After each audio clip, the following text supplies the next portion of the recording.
In defense of Dagon, the defense reopens, January 1921.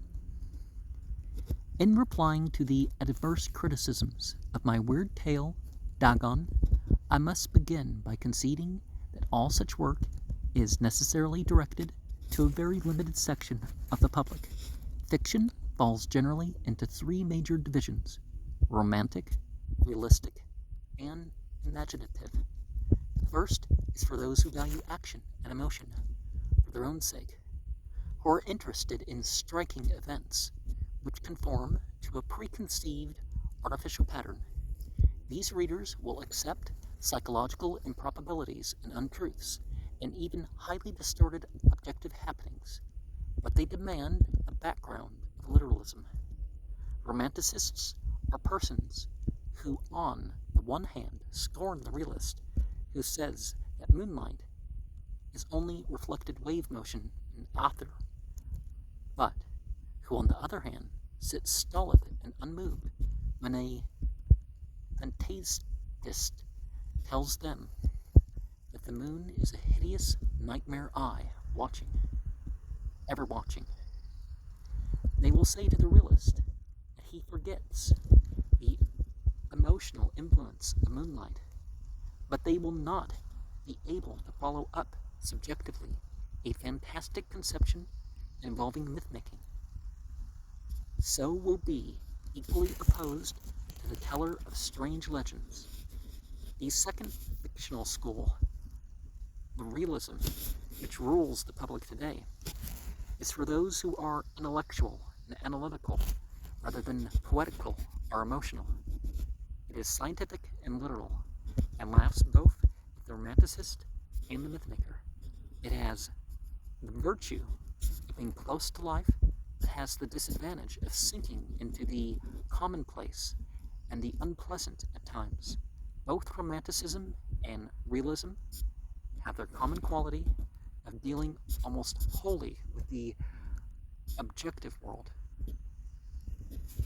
with things rather than what things suggest. The poetic element is wanting. Romanticism calls on emotion, realism on pure reason. Both ignore the imagination, which groups isolated impressions into gorgeous patterns and finds strange relations and associations among the objects of visible and invisible nature.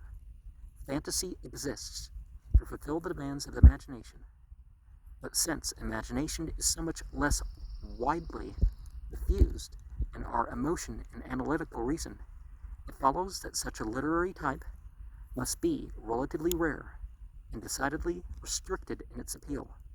Imaginative artists have been few and always unappreciated. Blake is woefully undervalued. Poe would never have been understood had not the French taken the pains to exalt and interpret him.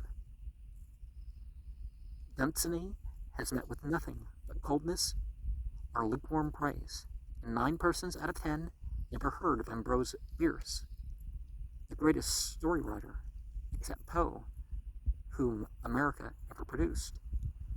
The imaginative writer devotes himself to art in its most essential sense.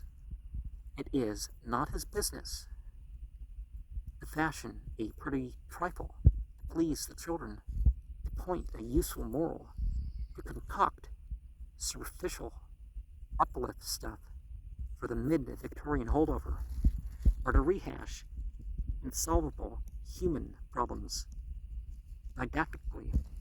He is a painter of moods and mind pictures, a capturer, an amplifier of elusive dreams and fancies, a voyager into those unheard of lands which are glimpsed through the veil of actuality, but rarely and only by the most sensitive. He is one who not only sees objects, but follows up all the bizarre trails of associated ideals which encompass and lead away from them. He is the poet of twilight visions and childhood memories, but sings only for the sensitive. All moods are his to reproduce, be they bright or dark. Wholesomeness and utility are to him unknown words. He mirrors the rays fall upon him. It does not ask their source or effect. He is not practical, poor fellow, and sometimes dies in poverty, for his friends all live in a city of never above the sunset, or in the antique rock temples of Mycenae, or the crypts and catacombs of Egypt and Meroe. Most persons do not understand what he says, and most of those who do understand object because his statements and pictures are not always pleasant and sometimes quite impossible. Now, far be it from me to claim the honor of being a real imaginative artist. It is my privilege only to admire from the abyss of mediocrity and to copy in my feeble way. But what I have said of imaginative literature may help to explain what it is that I am feebly and unsuccessfully trying to do. It may explain why I do not tag my tales with copybook morals, or try to confine the events to cheerful, everyday happenings of unimpeachable probability. As to criticism, I ask only that my reviewers obscure the basic law of their craft, a comparison between design and achievement. No one is more acutely conscious than I of the inadequacy of my work. Nothing exasperates me more than the failure of my written products to duplicate the visions and nightmares that lie behind them. I am a self-confessed amateur and bungler, and have not much hope of improvement, but the visions clamor for expression and preservation. So what is one to do? To come to details, Miss Taylor says that Dagon does not awaken any responsive quiver of horror or repugnance in her. A writer in the September American Amateur, referring to my effort, says, I recall that one night I let the moonshine shine in my eyes because I was afraid to get up and pull down the shade after reading one of his stories. Dagon, I think it was. Who shall decide? When doctors disagree, I paint what I dream, and will let the public settle the rest amongst themselves. About the bottom of the sea, one must use imagination in picturing the effect of an oceanic upheaval. The essence of the horrible is the unnatural. The thought of a rock walking is not necessarily repulsive, but in Dunstan's Gods of the Mountain, a man says with a great deal of terror and repulsion, rock should not walk in the evening. In estimating the effects of the sea bottom on the man in Dagon, we must remember that it has just been raised beneath his feet by some mysterious force, unnaturally raised from its age-long sleep in the darkness of ancient waters, and that it extends all around him as far as he can see. He does not know its extent. All is doubt, wonder, and unnatural mystery.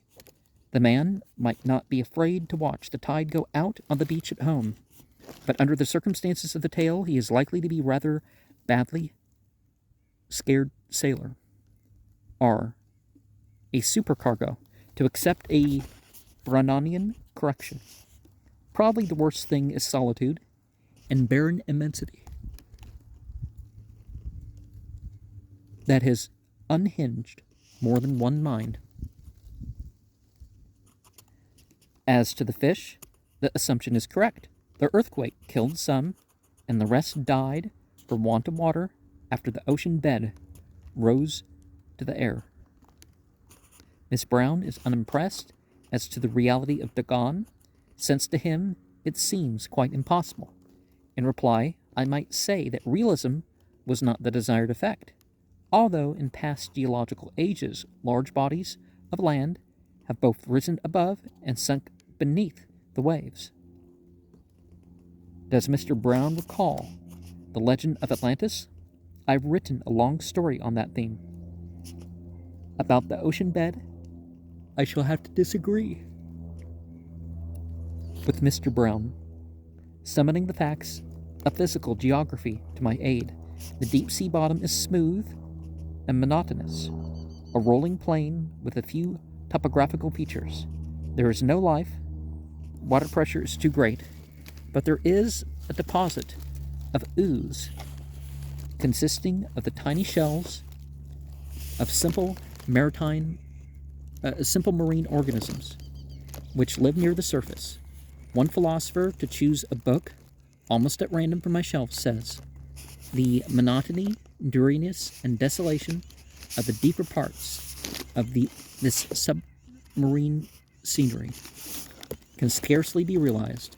The most barren terrestrial districts must seem diversified when compared with the vast expanse of ooze which covers the deeper parts of the ocean. Shallow water conditions are not true of the deep sea.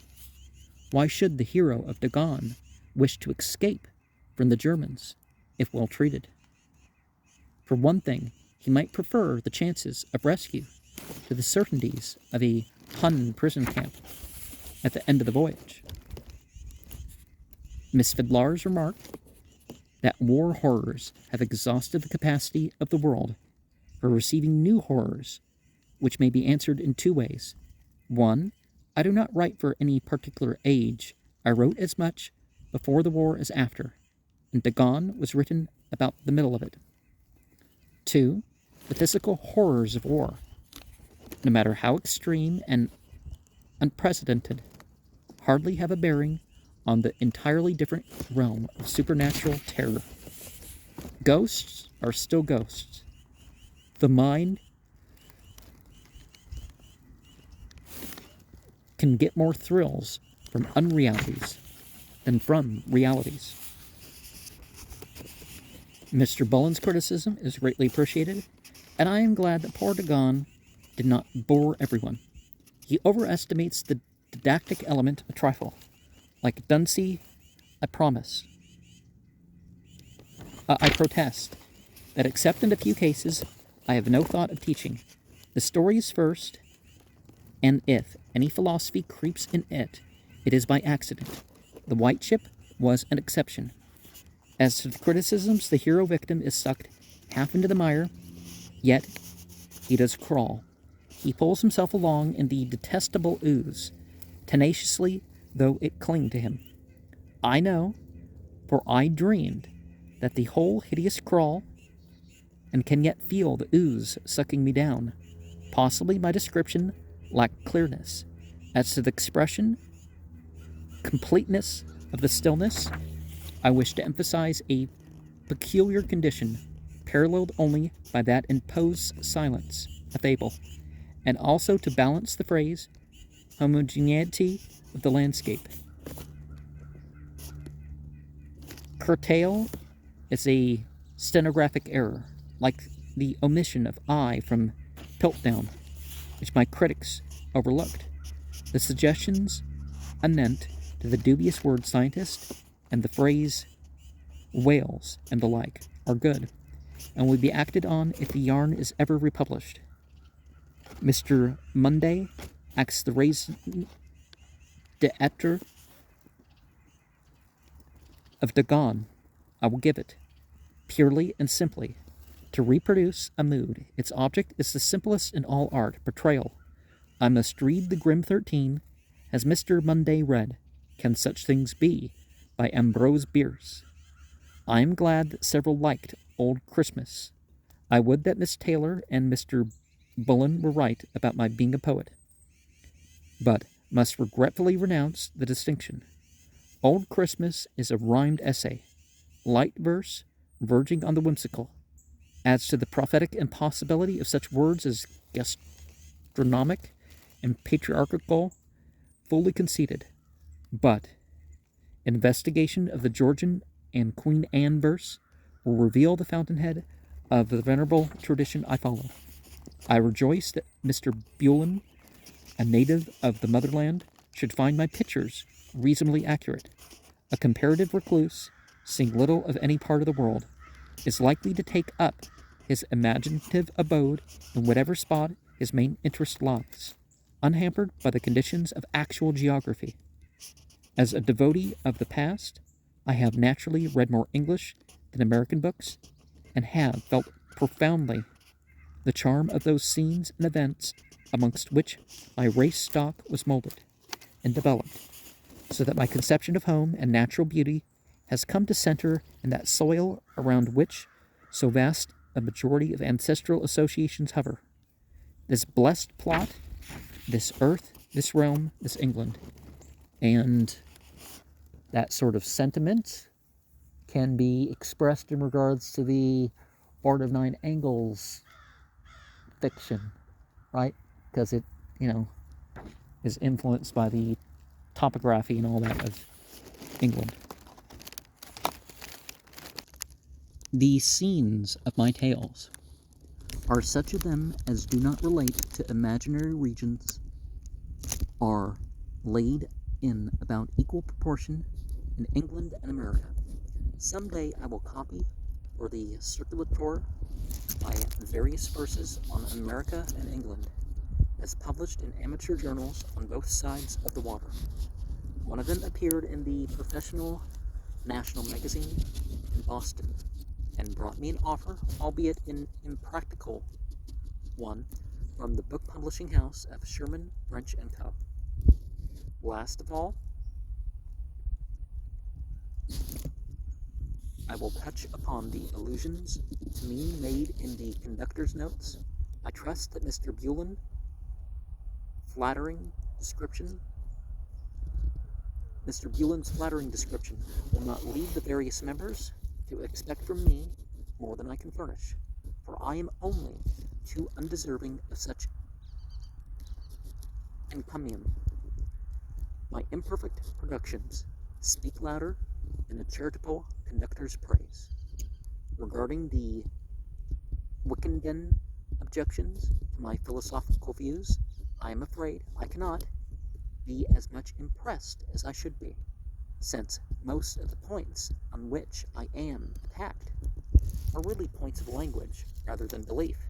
Mr. Wickenden jeers in a cocksure fashion at my use of the word no, when of course that word was employed with the full recognition of the metaphysical and epistemological difficulties involved. It is the only adequate word, though any philosophical user of it must concede that it is largely relative, and Mr. Wickenden forgets that the absence of certain knowledge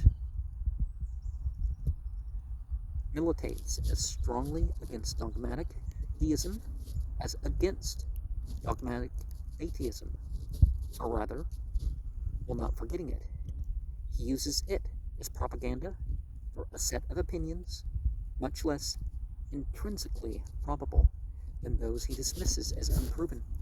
One should not take too seriously the belittling of the scientific leaders who disposed of theism in the 19th century, but perhaps their overpraise by many justifies or explains an impulsive reaction against them. They were certainly not demagogues, or even innovators in the ultimate sense. Materialism has represented man's most thoughtful attitude since the days of Epicurus and Democritus, and was the central phase of the Epicurean school. But Darwin, Huxley, Haeckel, and Spencer did perform a vast service in filling in details, systematizing, and expounding. Their results were not necessarily perfect, for inaccuracy enters all speculations, yet to say they are superseded or overthrown is sheer nonsense. It is impossible to produce any subsequent discoveries which convert their main tenets. Modern science has probed deeper, but the probing has not disestablished the principles. There is a difference between a developed theory and an overturned theory. The atomic theory of Dalton, for example, is not disturbed by the recent subdivision of the atom. The etymology of the word is embarrassed, but so far as the reality of the atom as a chemical unit is concerned, very little has happened. Atoms exist, and combine as Dalton discovered. It is only in the case of radioactivity that we encounter the results of the development. In dealing with the relative values of reason and intuition, Mr. Wickenden is equally sophistical. Common evidence shows him that intuition is apt to be false, is as apt to be false as true. That is, apt to lead to subsequently demonstrable errors as to facts, and that emotion is closely allied to. He knows that both intuition and emotion are erratic, irregular, and frequently completely contradictory, that they depend upon individual wishes and hopes, easily exploitable on materialistic grounds, and that they inspire obvious hallucinations as often as they produce sensible convictions. Is a lunatic Kaiser or Napoleon because his intuitions tell him so? Contrary to the cleverly introduced insinuation of Mr. Wickenden, emotion and intuition do fit into my beautiful symmetrical pattern. And Mr. Bullen makes mention of the use of my phrase, vacuous and pompous idealist. This did not occur in the course of an argument, nor was it meant to apply to all idealists. It was designed to characterize a certain especially assertive school, to which Mr. Bain's poem formed a delightful contrast. It would be impossible to conceive of the development of the intellect from the primitive neural functions of low organisms without the existence of these intermediate stages. They are not to be ignored, for they furnish important light on all biological and philosophical problems. The only rash thing is to accept their admittedly variable, contradictory, and nebulous evidence as a determinant of facts, in opposition to genuine logic and reason, whose rigid consistency and reliability in every field cannot be disputed. A man may one day feel that there is a deity and another day feel that there is none. An Arab may feel that Muhammad is the only true prophet at the same time that an Englishman feels that Christ is. Well, Christians don't really believe that Jesus is Christ. They say the word. They don't really believe he's the Messiah or Emmanuel, but they say the word. And they certainly don't, but they do believe he's the only of that because they don't understand the word. A Muslim does not say that there wasn't any other prophets, very specifically 144,000 other prophets at least.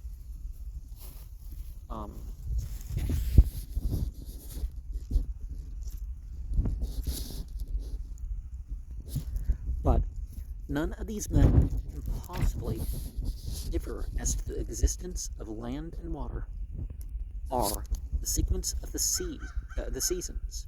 Reason has never yet failed. Intuition and emotion are constantly failing. Here is strong circumstantial evidence. Mr. Wickenden says, "How I know that oblivion awaits us." He asks how I know. Again, that needless objection to a word which has no literal meaning, and which is therefore permissible in this case. In reply, of course, I would have to say that while nothing in existence is certain, there is surely no ground for a notion as utterly extravagant and contrary to the probability as that of immortality. We have no reason to think that the phenomena of consciousness and personality can arise from anything save complex organic evolution, or that they can exist apart from complex organic matter. All experience has taught us that consciousness and the organic brain are inseparable. A blow on the head can kill the qualities of consciousness and personality, whilst the body and a few simple instincts vegetate on. The person is dead. Where is he? In heaven? And where were we before we existed? Whence came the immortal soul?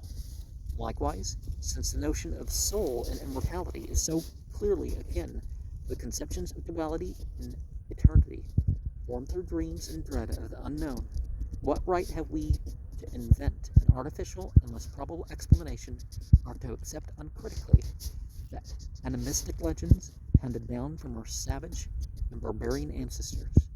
In the face of such probabilities, all on the side of oblivion, it is rather disingenuous of Mr. Wickenden to call in the academic fact that nothing can be known. Still, that is true. We know nothing. Surely nothing sufficient to justify the creation of a fanciful and elaborate eschatology. When we see a brain die and decay, is it more natural to assume that its functions have ceased, or to weave a story about the survival of the motions when the moving particles themselves are gone? Probability is not kind to Mr. Wickenden, but the question is open. Now, on the material platform, we can definitely say a lot of stuff, right? But there is some doubt thrown about when the exact moment of death and all that is, right? They used to think we don't notice any breath. Oh, we don't notice any heart rate. We don't notice any brain activity, even through our machines. And some of those people have turned out to be alive. As to the origin of a supposed deity, if one always existed and always will exist, how can he be developing creation from one definite state to another? Nothing but a cycle is in any case conceivable. A cycle or infinite rearrangement, if that be a tenable thought. Nietzsche saw this when he spoke of the Ewigen Wiederkunft in absolute eternity. There is neither starting point nor destination. Mr. Wickenden frankly amuses me when he compares my rejection of teleology to a small boy's discarding and condemning a book he cannot understand. Amuses me because that is an excellent comparison for his own acceptance of teleology. He sees a process of evolution in operation at one particular cosmic moment, in one particular point in space, and at once assumes gratuitously that all the cosmos is evolving steadily in one direction toward a fixed goal. Moreover, he feels that it all must amount to something. He calls it a thing of heroism and splendor. So when it is shown that life on our world will relatively soon be extinct through the cooling of the sun, that space is full of such worlds which have died, that human life and the solar system itself are the merest novelties in an eternal cosmos, and that all indications point to a gradual breaking down of both matter and energy, which will eventually nullify the results of evolution in any particular corner of space. When these things are shown, Mr. Wickenden recoils, and imitating the small boy of his own metaphor, cries out that it's all nonsense. It just can't be so. But what of the actual probability? Apart from man's futile wishes, if we cannot prove that the universe means nothing, how can we prove that it means anything?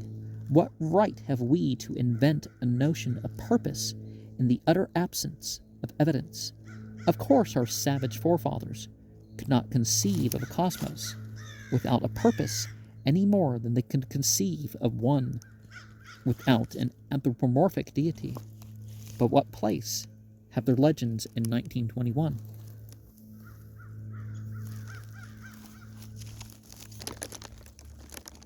And then that Wittgendenian sneer at my liking for Mark Twain's ethical precept, which was materialistic because it truly recognized no motive in man but basic selfishness. Mr. W. says, or furnishes evidence, that it is Christian. I can furnish evidence that it is rationalistic, pre-Christian, and Confucian. It is merely a truth based on expediency.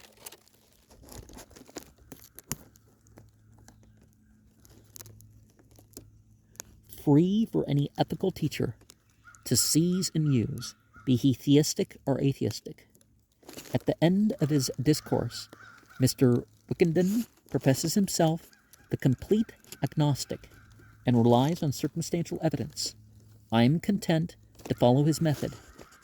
Through such evidence as I behold leads me in the opposite direction. Chesterton is hard to take seriously in the field of science. By manipulating the evidence, playing up trifles, and minimizing important facts, one may make a very brilliant case. But when a man soberly tries to dismiss the results of Darwin, we need not give him too much of our valuable time. The exact details of organic progress are described in The Origin of Species and The Descent of Man, may admit of correction or amplification. But to attack the essential principle, which alone is of universal importance, is pathetic. And so, in a lesser degree with Freud, the doctrines which Mr. Chesterton so sweepingly sets aside are indeed radical and decidedly repellent to the average thinker. Certainly they reduce man's boasted nobility to a hollowness woeful to contemplate.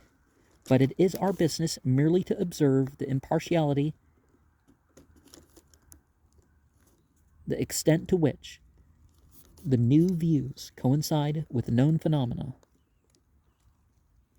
as compared with views hitherto held. When we do this, we are forced to admit that the Freudians have, in most respects, excelled their predecessors, and that, while many of Freud's most important details may be erroneous, one should not be too hasty in substituting any single or simple instinct for the complex and dominant Wille zur Macht as the explanation of man's motive force. He has nevertheless opened a new path in psychology, devising a system whose doctrines more nearly approximate the real workings of the mind than any heretofore entertained. We may not like to accept Freud, but I fear we shall have to do so. It was only in the early 17th century that a Sisi could refuse to look through Galileo's telescope, for fear he would be convinced against his will of the existence of Jupiter's satellites. And now let me insert my new contributions, 3 in number: a tale in prose, some weird stanzas, and a tale in rhyme. I regret sincerely that I have nothing healthy or uplifting to offer, but if I fall short of true artistic creation in those more wholesome fields, what am I to do? It is odd that my entire audience in the circulator, save Mr. Bullen alone, should consist of realists and literalists. Perhaps, in future, I shall insert in this folio matter by other and more conventional members of the United Amateur Press Association. The defense remains open. April 1921. I note with interest the various comments about my latest round of literary attempts, and am grateful for the charity of judgment shown. Mr. Brown is right in saying that tales of ordinary characters would appeal to a larger class, but I have no wish to make such an appeal. The opinions of the masses are of no interest to me, for praise can truly gratify only when it comes from a mind sharing the author's perspective. There are probably 7 persons in all who really like my work, and they are enough. I should write even if I were the only patient reader, for my aim is merely self-expression. I could not write about ordinary people because I am not in the least interested in them. Without interest, there can be no art. Man's relations to man do not captivate my fancy. It is man's relation to the cosmos, to the unknown, which alone arouses in me the spark of creative imagination. The humanocentric pose is impossible to me, for I cannot acquire the primitive myopia which magnifies the earth and ignores the background. Pleasure to me is wonder, the unexplored, the unexpected, the thing that is hidden, and the changeless thing that lurks behind superficial mutability. To trace the remote in the immediate, the eternal in the ephemeral, the past in the present, the infinite in the finite, these are to me the springs of delight and beauty. Like the late Mr. Wilde, I live in terror of not being misunderstood. I note with interest the predilection of Miss Taylor for tales of a psychoanalytical, telepathic, and hypnotic order. Telepathy, the only mythical member of this triad, may sometime furnish me with a plot, but the other two are likely to become systematized by science in the course of the next few decades. Hence, I will pass out of the realm of wonder into that of realism. I prefer to stick to a more fantastic kind of explanation of the dream world than that offered by Professor Dr. Sigmund Freud. Only illusions and insolvable mysteries are really fascinating to the imagination. I should not be surprised if hypnotism were developed as an effective remedy for many disorders, since so many bodily functions are controlled wholly by cells of the brain. The only question, in my opinion, would be that of permanence, since the blind habits of cells are usually stronger in the end than the modes of motion set up by conscious thought are external forces. In some cases, the new artificial habits might gain the ascendancy, but it would probably depend mainly on the temperament of the patient and the previous duration of the malady. Mr. Buellen's remarks are all of great interest to me, and I would appreciate it if he could later on send me his sheet of corrections, that I might act upon his suggestions when I have more leisure. At present, I am about to investigate the status of through as used in Psychopompus, pending which I have adopted the alternative ending. For Sieur de Blois, old wife's tale is o'er, was lost to mortal sight for evermore. Regarding the tree, Mr. Brown finds the climax insufficient, but I doubt if a tale of that type could possess a more obvious denouement. The climatic effect sought is merely an emphasis, amounting to the first direct intimation of the fact that there is something hidden beyond the simple events of the tale, that the growing suspicion of Misides's crime and recognition of Kalos's posthumous vengeance is well founded. It is to proclaim what has hitherto been doubtful, to shew that the things of nature see beyond human hypocrisy and perceive the baseness at the heart of outward virtue. All the world deems Micedes a model of fraternal piety and devotion, although in truth he poisoned Kalos when he saw his laurels in peril. Did not the Tegians build to Micedes a temple? But against all these illusions, the trees whisper, the wise trees, sacred to the gods, and reveal the truth to the midnight searcher as they chaunt knowingly over and over again. Oida, oida. This, then, is all the climax so nebulous a legend can possess.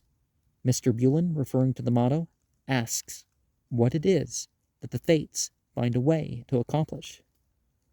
To which the obvious reply is that their aim is the avenging of murdered Kalos. This is an old tragic theme with the Greeks. Does Mr. Bullen not recall Arion and the dolphins and Ibycus and the cranes? I observe Mr. Bullen's complaint that no humor enters into my tales, which omission he deplores, assuming that these tales are designed to present a view of the universe. In reply, I would suggest that none of my narratives aims at scientific accuracy and inclusiveness, each being rather a mere transcript of an isolated mood or idea with its imaginative ramifications.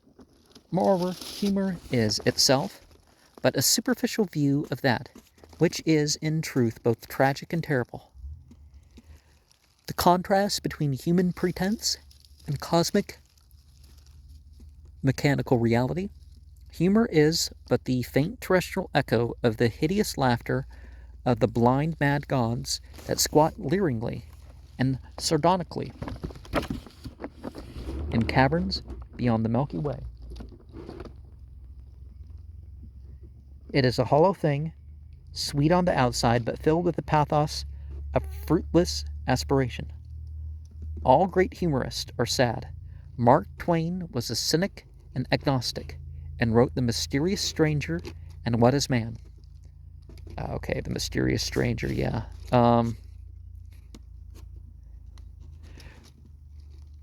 I've shared that on the channel. It's more disturbing than what you'd expect from Mark Twain one, right? When I was younger, I wrote humorous matter, satire and light verse, and was known to many as a jester and parodist. I will enclose one of my old parodies, together with the piece I burlesqued, as an illustration of my comic side, but I cannot help seeing beyond the tinsel of humor and recognizing the pitiful basis of jest. The world is indeed comic, but the joke is on mankind. So when I delineate an intense mood, I plow down to the subsoil. I plow down to the subsoil. I'm having trouble speaking today. And do not try to trifle with the layer of levity on top. Humor is the whistling of man to keep up his courage as he travels the dark road. I once wrote, the wise to care a comic strain apply, and shake with laughter that they may not cry.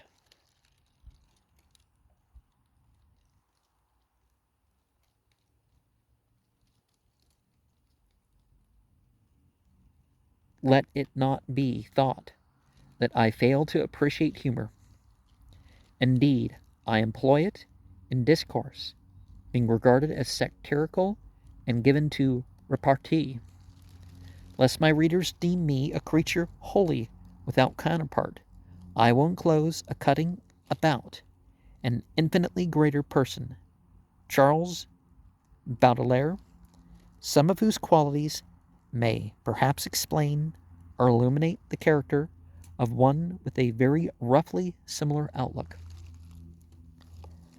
My contributions to this round of the circulator will consist of a weird tale, The Nameless City, some of my synonymous lines on religion, an echo of the current controversy, a brief parody of some lines by the UAPA poet Reinhard Kleiner, and a specimen of my older and more conventional work.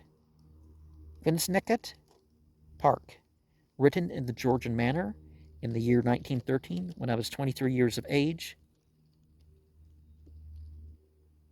Finsnicket Park has, of course, some of my pessimism, but there may be a youthful spirit and trace of wholesomeness lacking in the products of my riper years.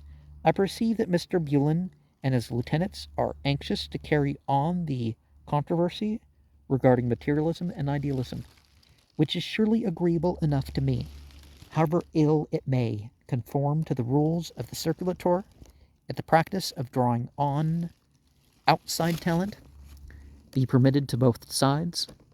It is possible that I may later introduce the arguments of a very brilliant young materialist, Alfred Galpin, Jr.,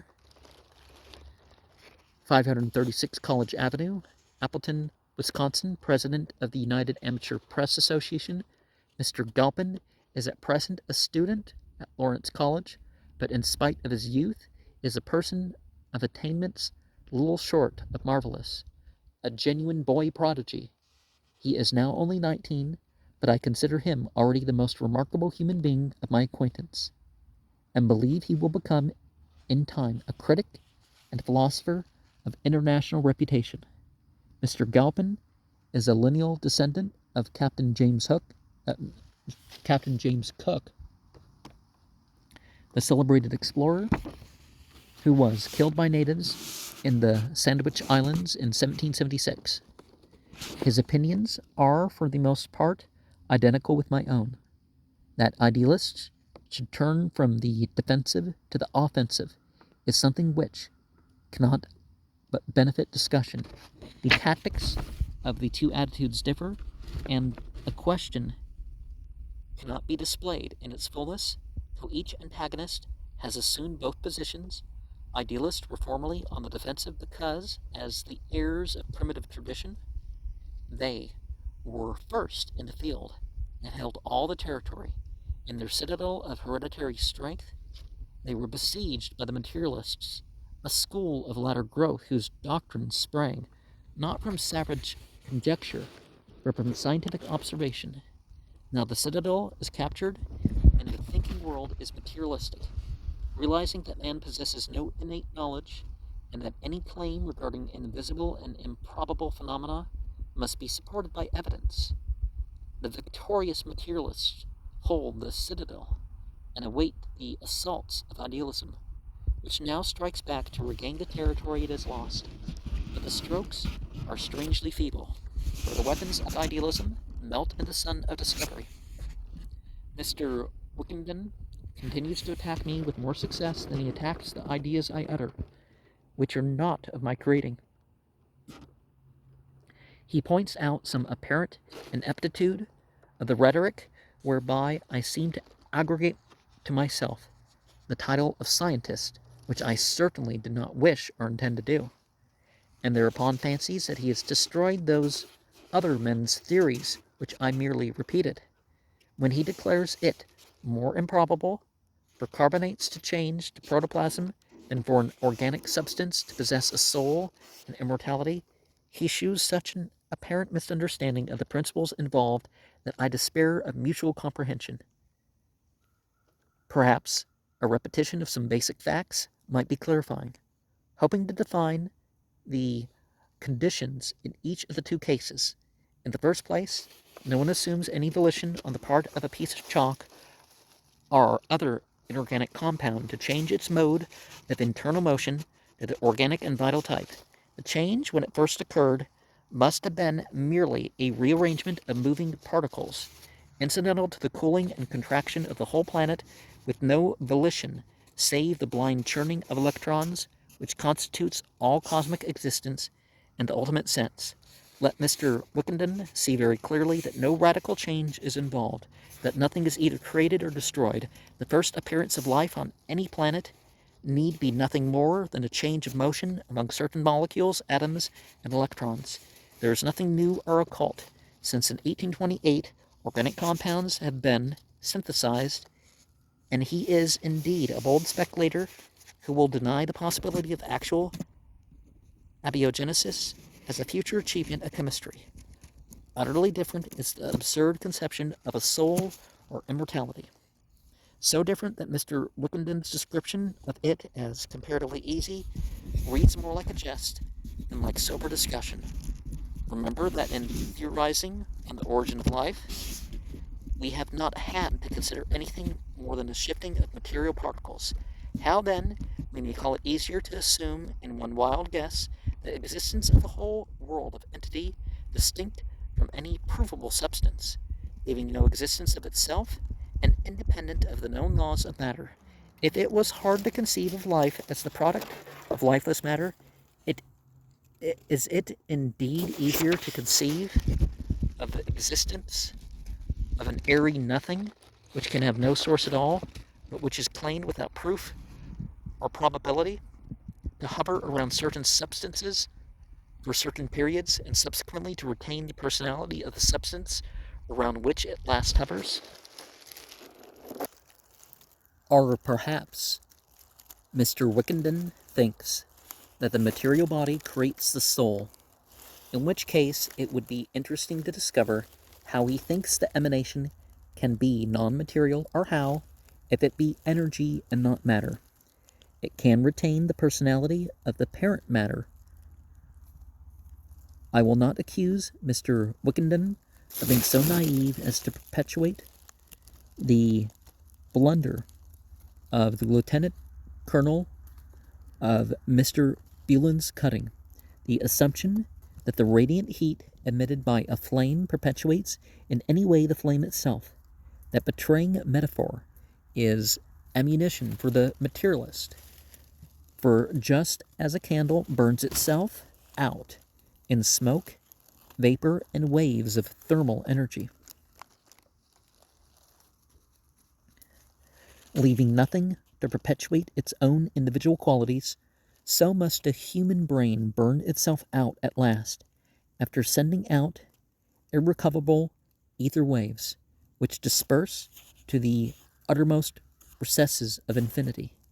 The tissues and cells which produce the motions of consciousness and personality, the soul, finally break down and dissociate, turning to liquid and gaseous decomposition products, and leaving nothing to mark their former temporary assemblage and motions. Can we imagine a continuance of motion when the moving particles are gone? Can we imagine a soul in existence after its parent body is dispersed? A candle flame still burning after its energy and incandescent particles are dispersed?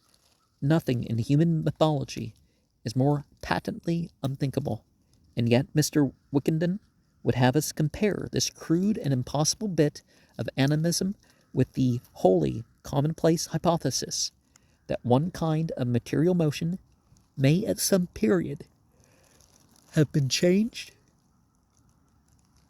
to another kind of material motion. In considering the matter of material change, either that of a fish to a crocodile, or of limestone to protoplasm, Mr. Wickenden is handicapped by his belief that internal volition and divine guidance are the only two possible alternatives. With this dogma, he can get nowhere. He must recognize not only the element of chance in so-called natural selection, but also the fact that the initial change from inorganic to organic matter is probably accomplished by chemical and physical rather than biological laws.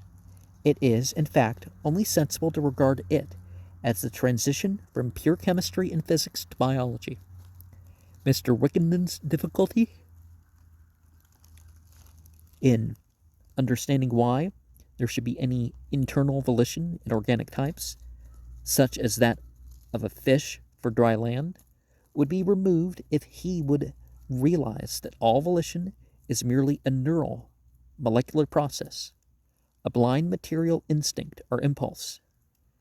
The universal craving of the organic cell is for expansion of activity, an increase in those conditions which gave it the most pleasurable excitation. This blind life force is so clearly correlated with the general run of cosmic forces, both organic and inorganic, gravitation, affinity, cohesion, etc., that it needs no special explanation. There is no distinguishing feature in any of the various local modifications of the universal churning of matter. through the endless cycles of the cosmos. An organic being blindly acts in whatever manner gives him the most satisfaction, and so the fish, vivified by the oxygen dissolved in its native waves, strains for as much oxygen as it can get, and eventually tends toward land and the free air. The previous environment and history of each group engaged in the automatic quest no doubt determines its degree of success. Likewise, to the impulse of the animal should be added the modifications of the environment.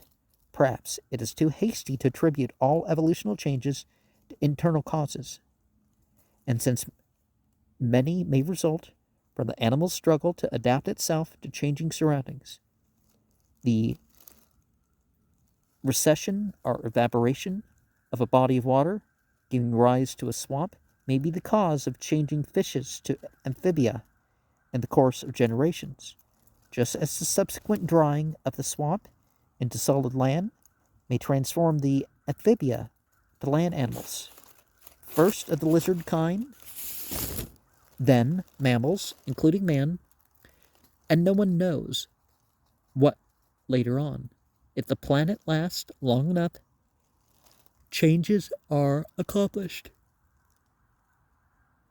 by all sorts of selective processes, largely choice of mates dictated by the environment and blind impulses of countless generations. Definitive, intelligent volition is out of the question. Mr. Wickenden to the contrary. And if you look at irreducible complexity and the actual chance involved, it doesn't seem like the dice is just being thrown and life lands, right? But then on the other hand, we're looking at the universe being more friendly to black holes and extremes of hot and cold that make life impossible than where life can even exist. Not just carbon-based life, but silicon-based life, and who knows what else, right? Isn't there arsenic-based life too, they found out?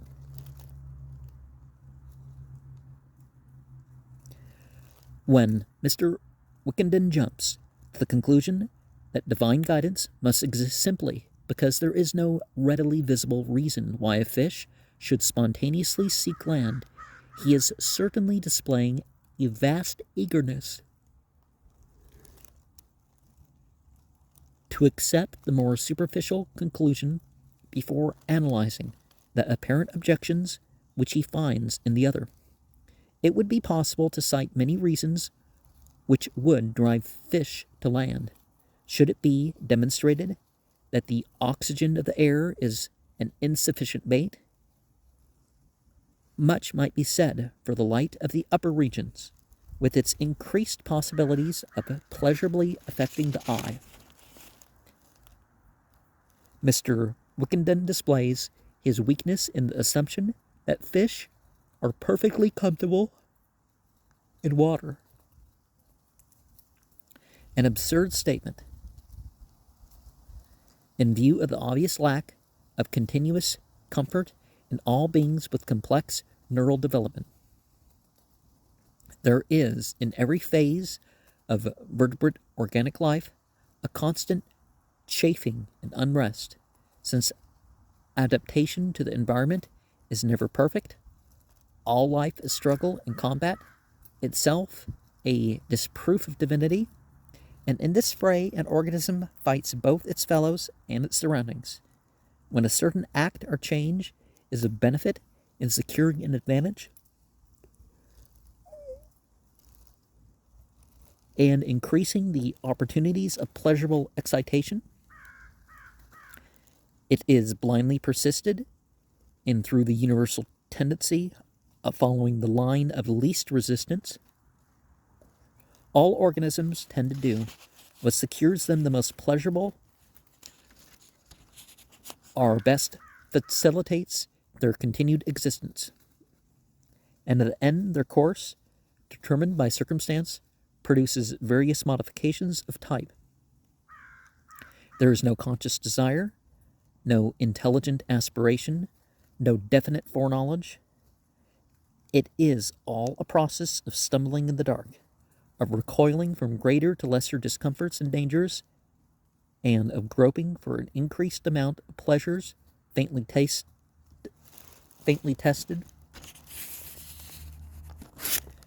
To ignore this and rush to the notion of divinity is so rash that such a step may fairly be counted out of an argument.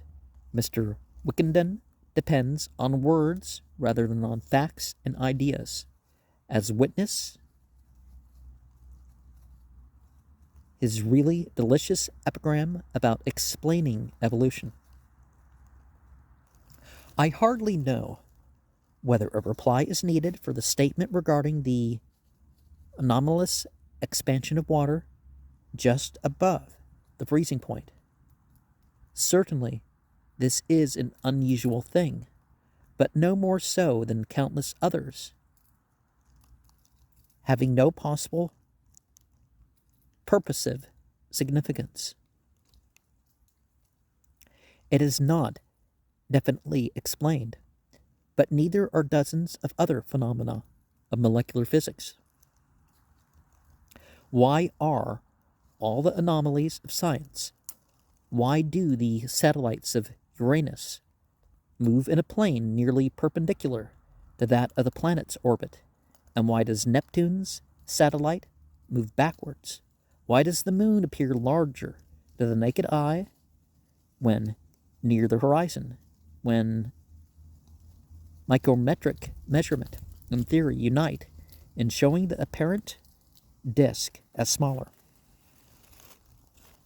But I need not make a catalogue. It is too childish. No one talks of intelligence in these cases of phenomena, whose causes are at present obscure. Why then does Mr. Wickenden make such a vital argument of the anomalous expansion of water? Simply because water happens to contain a few organisms edible by man, which it could not contain if its physical properties were less unusual. On this one chance, it could not contain. On this one chance circumstance, Mr. Wickenden founds a system of theology, singles out the case of water from that of all other anomalies in creation, and assumes that the most stable and important of chemical compounds received its properties solely in order that fishes might inhabit brooks.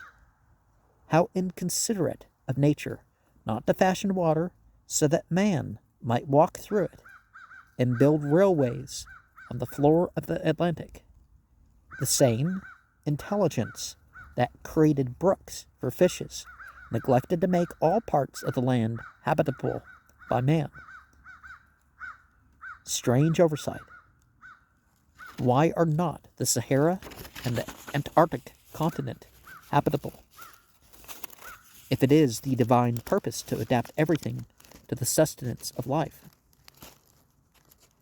Well, you do find that life in other parts of the globe, to a degree, depends on the weather and particle flow to and fro the other parts, right? Conversely, what calamity would result if fishes did not inhabit brooks, or if lakes were permanently semi-glacial? Mr. Wickenden is right in declaring that it is easy to scoff at any attempted explanation of life, but tremendously difficult to offer any explanation that other people cannot scoff at.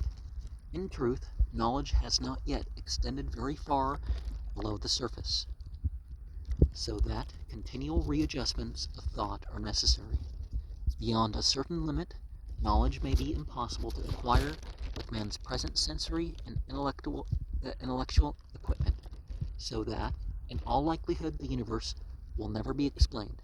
Perhaps it were wiser not to try, but merely to take life as it comes, enjoying the pleasure and forgetting the pain as best we can.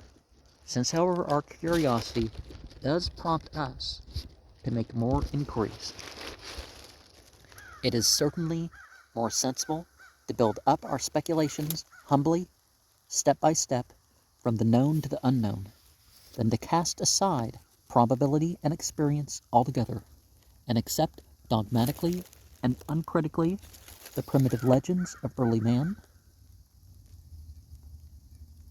or we could say the strip downs to what we can absolutely prove and nothing else, right? Legends based on transparent analogies and personifications, and professing to solve offhand those cosmic mysteries which offer the least real evidence and involve the most intricate and gradual kind of investigation. All theories may indeed be open to scoffing, but surely those are weakest which claim most and have least corroboration, while those are strongest which depend most on solid observation and make the fewest claims regarding matters beyond actual knowledge. The absence of proof, the likeliest theory, is that which conflicts least with the small amount of knowledge we already have. Lieutenant Colonel's open letter contains one point so comic I cannot forbear to comment. After devoting several paragraphs to a vigorous condemnation of materialists who deny spirit because it cannot be seen and measured, he fails utterly to show that nature contains any phenomena establishing the existence of such an invisible and immeasurable force. I might as easily assert the existence of a new ethereal entity called XYZ ABC. Sounds like one of those identity things nowadays, right? Which makes the comets move, and defy any man to disprove it. Surely it cannot be detected and measured by calipers and balances. Therefore, it is above truth. Coming now to the old Atlantic Monthly article, Wither, in the General Discussion Folio, I find much of genuine pathos. There is no real argument of importance in the harangue of the anonymous author, but the atmosphere of sorrow at the passing of the old illusions makes the whole complaint an absorbing human document. Certainly, there is much in the modern advance of knowledge which must of necessity shock and bewilder the mind accustomed to uncritical tradition, but the old illusions cheered and stimulated the average person to a more or less considerable degree cannot be denied. The dream world of our grandsires was undoubtedly a sort of artificial paradise for mediocrity. To supply deficiencies in real life, there was an imaginary soul life or inner life, which probably seemed very vivid and actual to the subject of the delusion, and which must have helped to render him insensible to the manifold pains of genuine existence.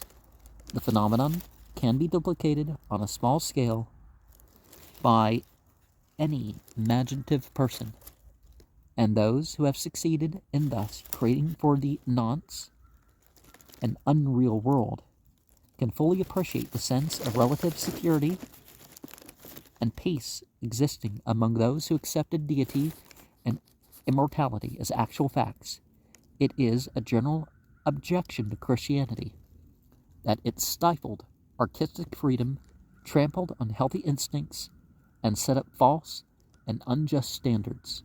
On this assumption, a friend of mine, Samuel Loveman, Esquire, has written a magnificent ode to Satan. In truth, however, this stultifying effect injured only the most intelligent classes, who were capable of resisting it ultimately. so that we need not deny the narcotic comfort it brought to the less aspiring majority. The faith was, of course, in its details, merely a symbol of that majority's own standards and hopes, for all religious systems are the outgrowths rather than the rulers of the races which hold them. Just as paganism, well, paganism in reality is just the dividing of land into farm plots and other production, is the ideal aristocratic attitude, the cult of true strength and beauty. So is Christianity, the bourgeoisie ideal, the Sclave moral code of thrift and prudence. Its ultimate development was reached in the anemic Massachusetts type of the 19th century, the puritanical and Emersonian product, which had so much soul that it mattered little. Nowadays, these fellows or their grandchildren are amusing themselves with theosophy, New Thought, Christian Science, and Persian Baha'ism. They cannot tell facts when they meet them, but most of the old Christians were less fanatical and developed less fantastically. Now, there's two types of fanatic as far as real use from its roots. One type is the one who mistakes the teacher for the teaching, the temple for the practices there, right? Yeah, sure. It may some teachers may be better at the teaching than the other, and they were the ones who brought it about and all that. And the temple, the rituals may be more valuable at certain sites than others, but you know what I mean. And then the other type is the person who just claims a path and they don't really follow it. Oh, people who just remind you that they're Christian, but their lives don't, unless it's like Sunday or Christmas or something, right? They held their old faith simply from lack of recent scientific information, which most clearly proves it false. So when the information gradually reached them, as a result of the unparalleled discoveries of the past century, they simply modified their views and accepted the inevitable. When they saw that their castles were of air, that there really is no Santa Claus, they did not cry or cover up their eyes and ears, but bore the disillusionment like grown men. There had indeed been rare imaginative comfort in the old beliefs, but facts are facts.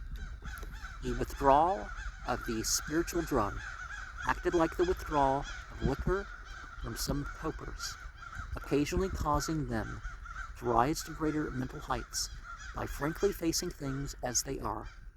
But as some lament prohibition, others lament philosophical disillusionment. In both cases, a somewhat agreeable false stimulant has been withdrawn.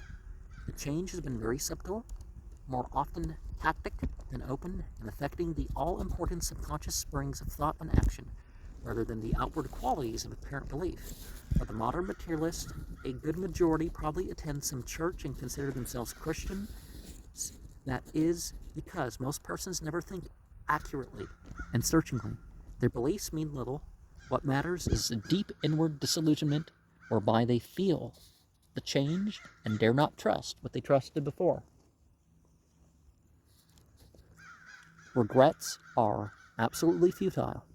The change is inevitable, because the last century brought to light facts never suspected before, which not only upset all the old notions, but explain with considerable clearness the psychological and anthropological reasons whose notions were held in the past.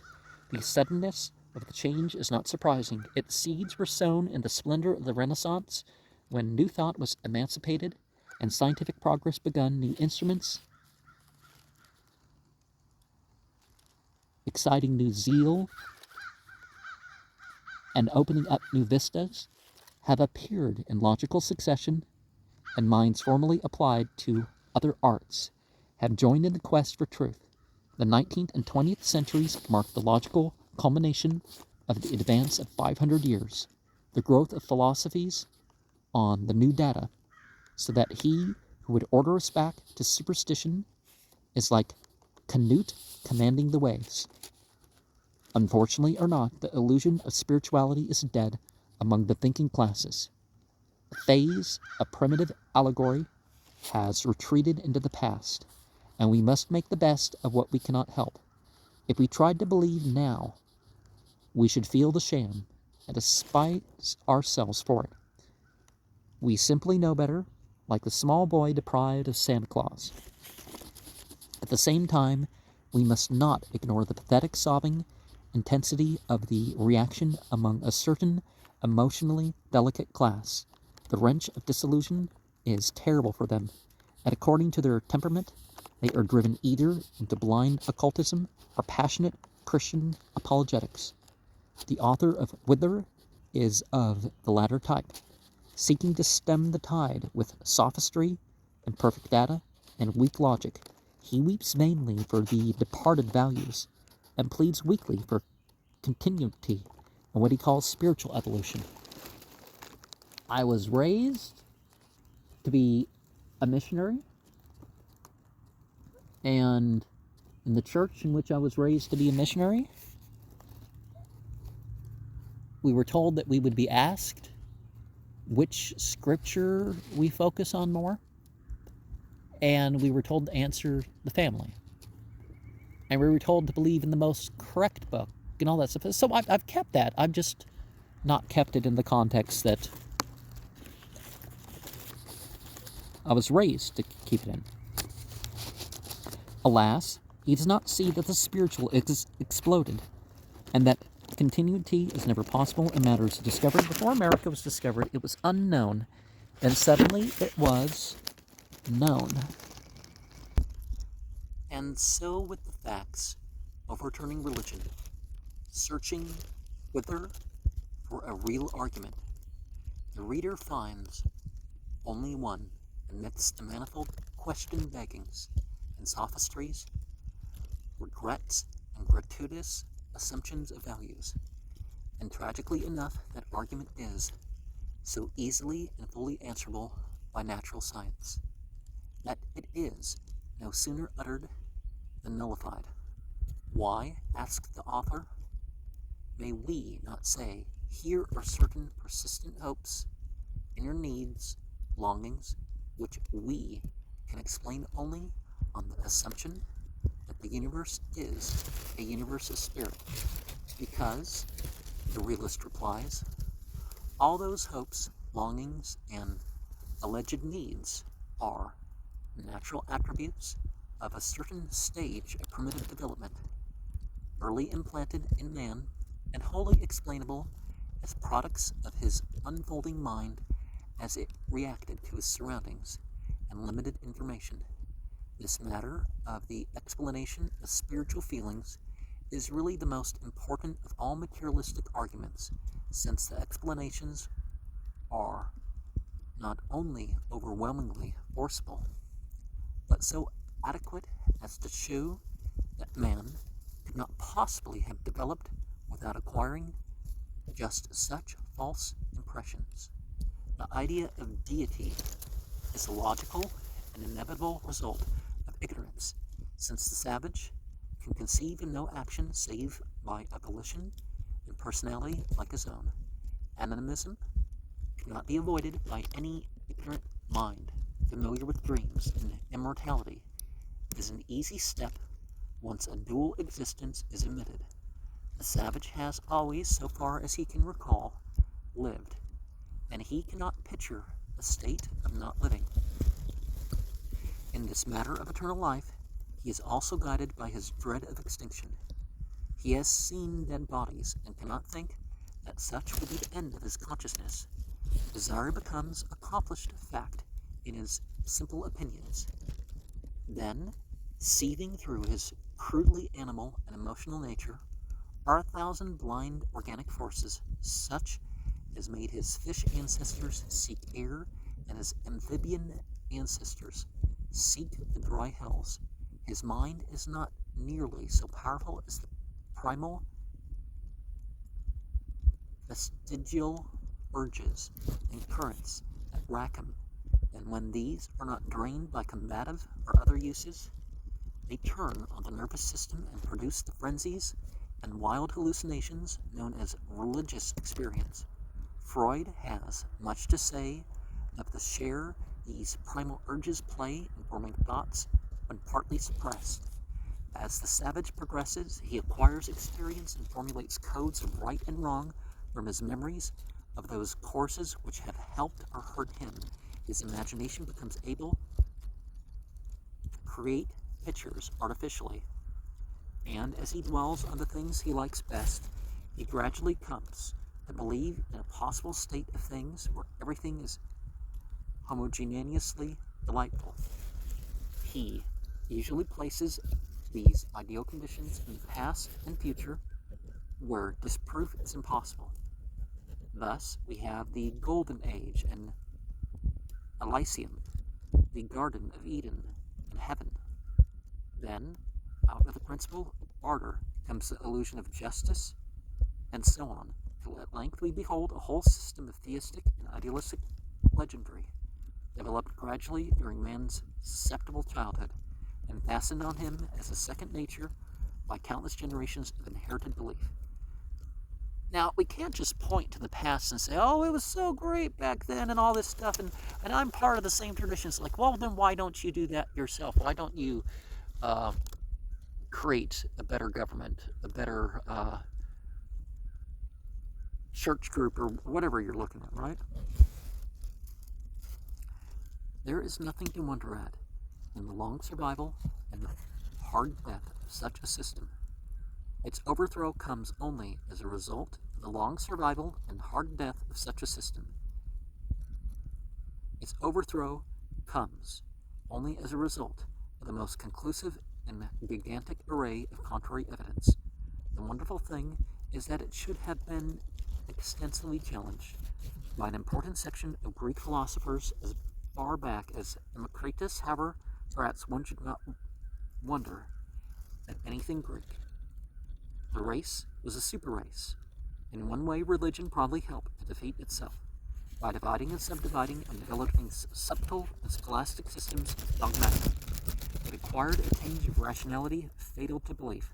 The papists, with their blind faith, are the exception. Then, man's whole trend has tended to refine him and tone down the brute impulses whose excesses gave rise to the extreme religious ecstasy. There is less primal vitality. In modern civilized man, we fight less, seldom run amok, and are generally more human and delicate. Greater delicacy means the subordination of simple protoplasmic cell impulses, the more complex motions of cerebral tissue, the ascendancy of taste and reason over animal feeling.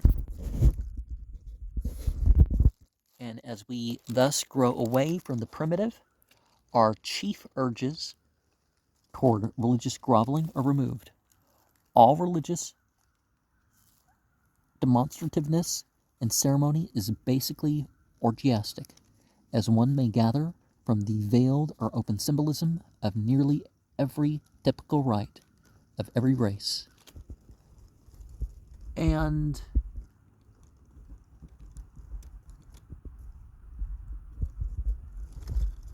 when it's removed from spirituality, it becomes that of the state, right?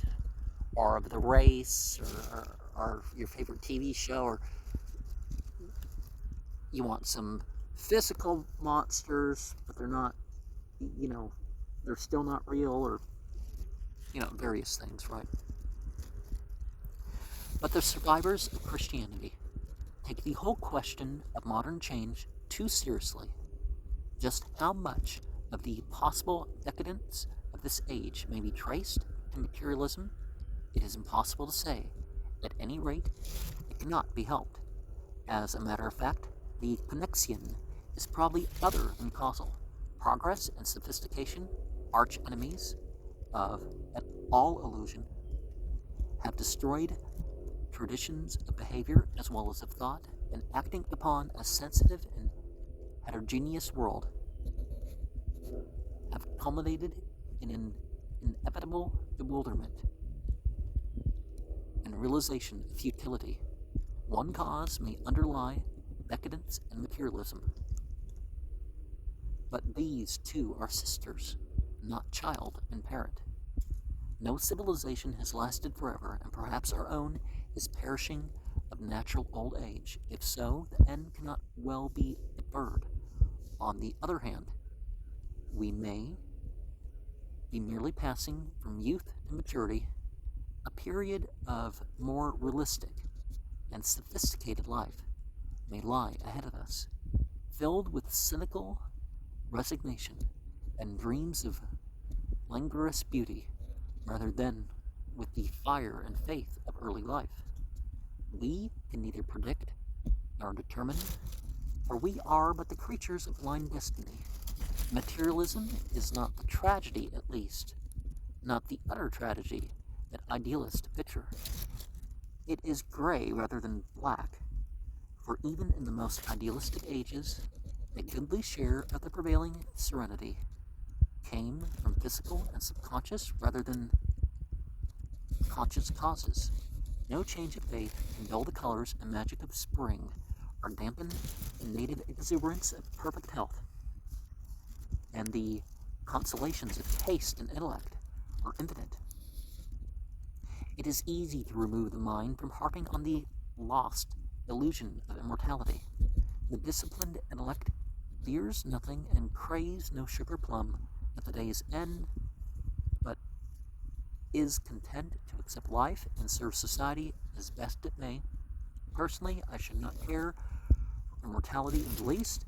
There is nothing better than oblivion, since in oblivion there is no wish unfulfilled. We had it before we were born, yet did not complain. Shall we then whine because we know it will return? It is Elysium enough for me, at any rate.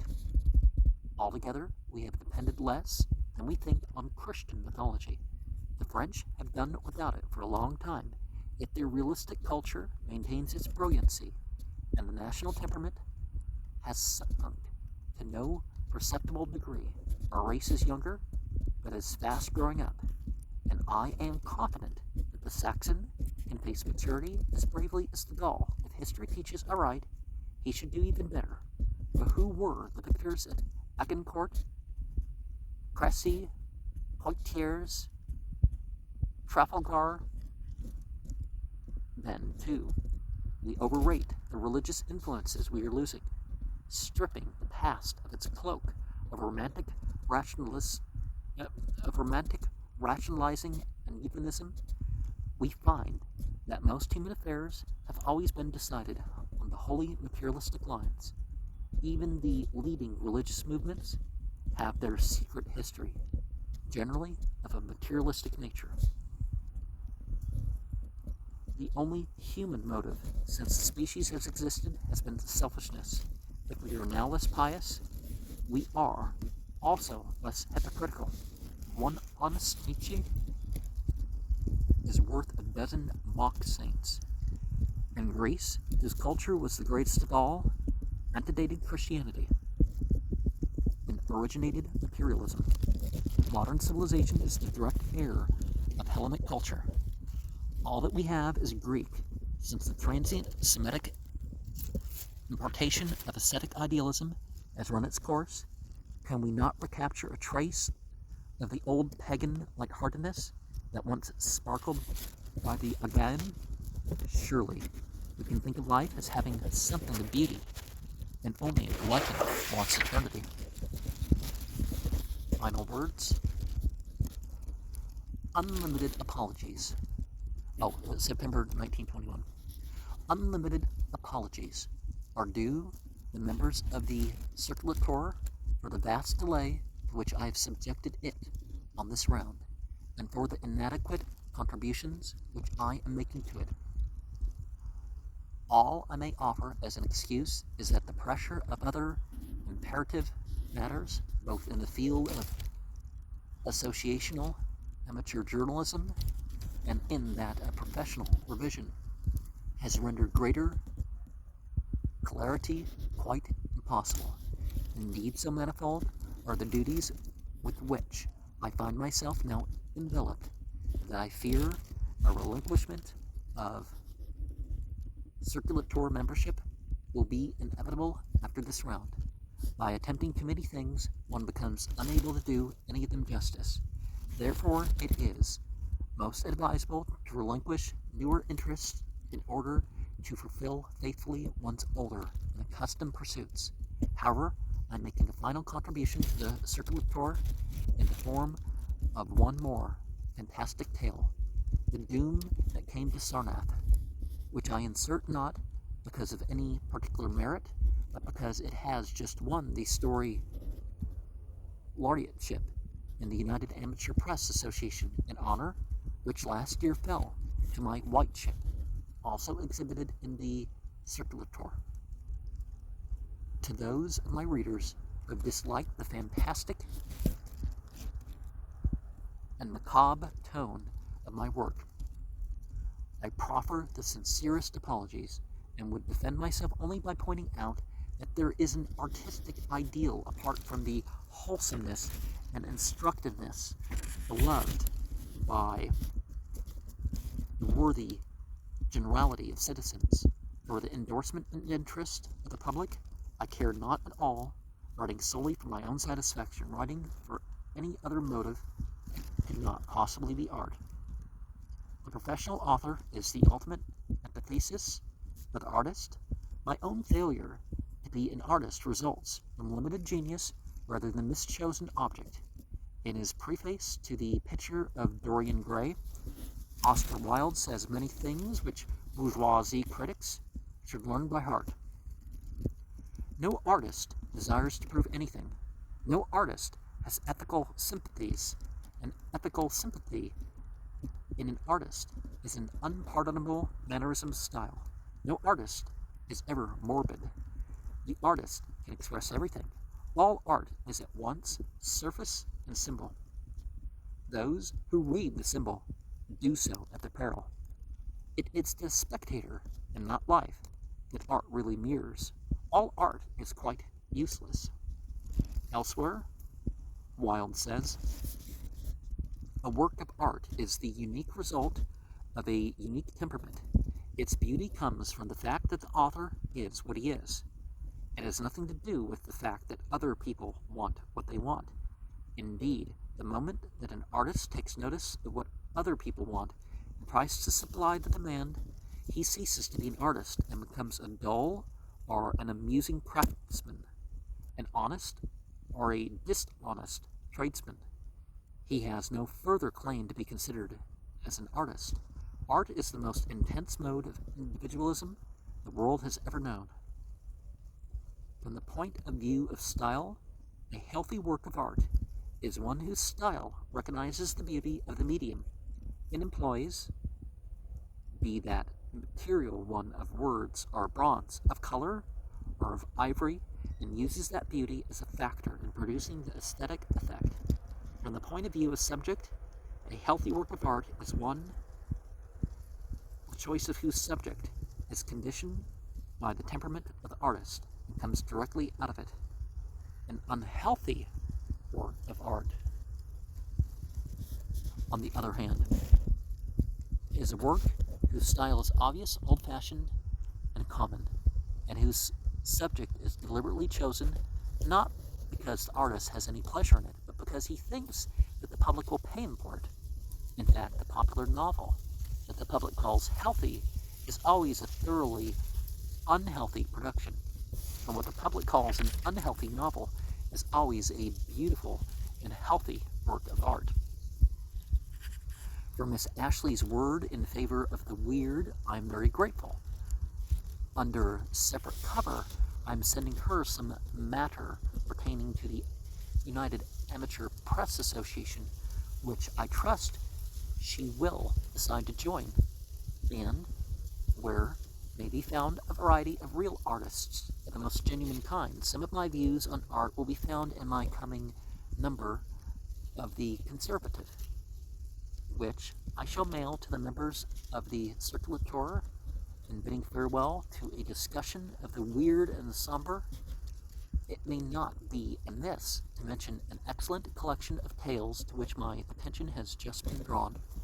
The Song of the Sirens and Other Stories by Edward Lucas White, Eton, 1919, which possesses considerable charm, artistry, and scholarship.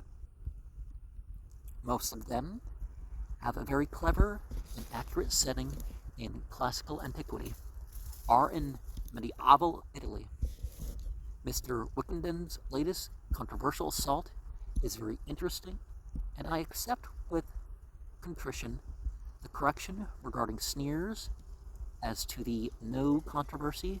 I will let the objectionable polysyllables rest and merely state that in my opinion, an opinion shared by increasing multitudes, there is no evidence whatever concerning an object or meaning in life and the universe. And in the absence of evidence, all assumptions are totally baseless. The idea of an object or meaning becoming absurd. Mr. Wickenden tries to demolish this important argument by denying the obvious absurdity and incredibility of the common myths of soul, immortality, and teleology. In support of his contention, he cites the many persons who, drawing their ideas from their empirical racial heritage rather than from abstract scientific truths, find the conception of materialism, annihilation, and purposelessness utterly extravagant and contrary to probability. This move is very clever, but its force dissolves upon analysis. Mr. Wickenden's appeals are all to impression and metaphor. He rejects the obvious because it is obvious. It actually presents the spectacle of one defending the grotesque idea that the more probable and indirect of two theories is to be preferred. He goes back to the age of the disputatious church fathers with their credo quia impossibile est. The phonograph metaphor is rhetorically brilliant, but that is all. Doubtless it can be proved in this way that Caruso himself was only a phonograph, and that we might still enjoy new songs from him if we could find the real singer behind his mortal form. But all this is futile. Metaphor and allegory are the smokescreen wherewith all mystics, theists, and obscurantists have shielded themselves from truth since the dawn of speculative thought. Materialism seems improbable only to those who think in terms of antique myths, conceived in imperfect knowledge and utterly contrary to all the basic facts of science, as subsequently discovered. As to the matter of death and resuscitation, I had hardly expected this from Mr. Wickenden, who surely knows that many persons have been revived after a momentary cessation of heartbeats, and that true death is due either to a failure of the propelling energy or to a derangement of the organic mechanism. There is most decidedly something missing from a body. Then half an hour, or even much less. Decomposition always begins at once, and it takes very little to ruin hopelessly the complex and delicate machinery of vital action. When a man dies by accident, as in drowning, there is always a question as to whether the vital momentum suddenly lost can be successfully restored by the crude processes of artificial respiration, and B, as to whether there be any loss due to the chemical and physical deterioration of the bodily machine. Loss is one either of matter or of energy. If there were a question of another loss, the loss of soul, as Mr. Wickenden hints, one might with equal ease ask where the soul originally came from. Matter where Haeckel treats very cleverly and amusingly. To express incredulity that the chemical reaction could produce a Beethoven symphony proves absolutely nothing. There's some very interesting sounds patterns going on with particular planets and stars and stuff when we change the frequency to something we can hear. In the first place, The reaction is probably more physical and chemical in its ultimate manifestation, but well, sometimes it just needs amplified or something we can hear. But even assuming that it may all be chemical, we have before us merely a case of complexity. It seems to indicate a lack of constructive imagination when one cannot conceive of a material order involving all degrees of fineness and organization and rising eventually to the peak of what we know as psychic, intellectual, and aesthetic accomplishment. The steps between sounds and tears are more physical than chemical, and of course depend on the working of vital cells. Why does not a dead man cry at sad music? Why does not a dynamo give current? To argue that one may prove the existence of the human soul from the fact that corpses do not weep when the orchestra plays hearts and flowers is something hardly calculated to disturb the assurance of the mechanistic materialist.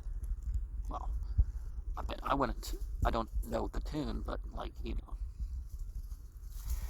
Mr. Wickenden avoids the ticklish question of the lower animal world. Here we have organisms for which not even the boldest theist tries to claim souls. Well, it depends on the faith, right? Yet, among them, we find psychic phenomena of a very advanced order. Even in Beethoven's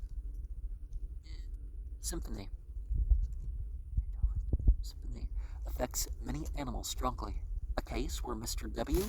find difficulty in tracing the physiochemical action, connecting the sounds and the manifestations. Well, it's the same thing with the humans, right, too. It's about physical reactions, why people like music so much.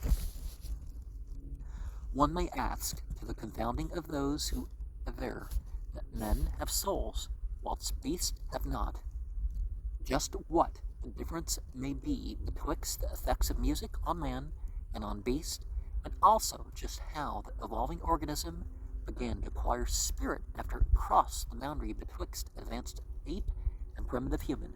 It is rather hard to believe in soul when one has not a jot of evidence for its existence, but all the psychic life of man is demonstrated to be precisely analogous to that of other animals, presumably soulless. But all this is too childish when we investigate both ontogeny and phylogeny. We find that man has both individually and racially evolved from the unicellular condition. Every man living was, at the beginning of his life, a single protoplasmic cell whose simple reflex sensitiveness is the source of all neural and psychic activity, which later develops through increasing complexity of organization. We can easily trace the whole process of development from the irritability of a simple cell wall through various intermediate stages of spinal and ganglial activity to the formation of a true brain, and finally to the manifestation of those complex functions which we now know as intellect and emotion. This development occurs prenatally and postnatally in the individual and can be followed with much exactitude. In the species, we can follow it hardly less exactly by means of comparative anatomy and biology. Haeckel's Evolution of Man, in its final edition, leaves very little to be said. When Mr. Wickenden objects to my assumption that he dislikes to face the possibility of a mechanistic cosmos, he is of course not to be disputed, and I ask his pardon for having misrepresented his former utterances. But he is exceeding fact when he calls materialists strange people for asserting that most theists are afraid of the truth. This matter of aletheophobia, if I may coin an Hellenism, is something about which the theists themselves leave no doubt. It is they who loudly complain that the materialist is tearing away all the precious values and safeguards of life. In conclusion, I would argue that Mr. Whippenden, not to feel that my necessitated withdrawal from active circulatorship means a desire to terminate the present controversy. Like him, I can always find time to fight in retirement, so that philosophical epistles addressed to 598 Engel Street, Providence, Rhode Island, will be ever welcome and never neglected. I am not by any means such a solemn cuss as Mr. W. infers from my somewhat archaic prose style. In fact, I have an idea that my respected foe would find me almost human if dealing with me less indirectly. As proof, I will enclose a page from the National Tribute, which our conductor may send to Mr. W. if he chooses. Note that I am capable of even a hearty laugh at an amateur convention if he chooses.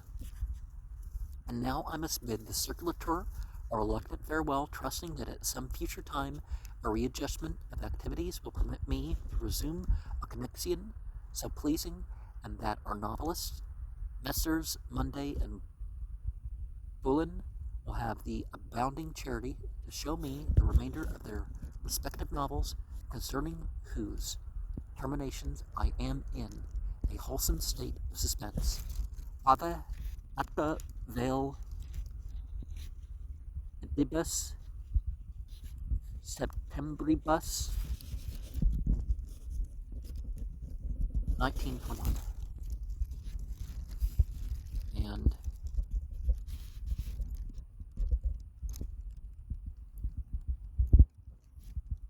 there are some responses to this that don't survive. And various things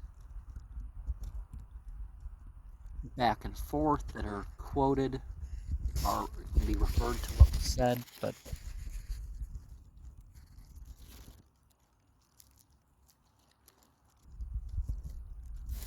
well, okay, well, the humor, he mentions humor, right?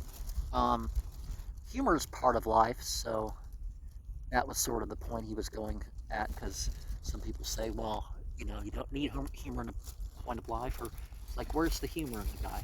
So how can he be, you know, complete, or maybe he's hiding something or whatever.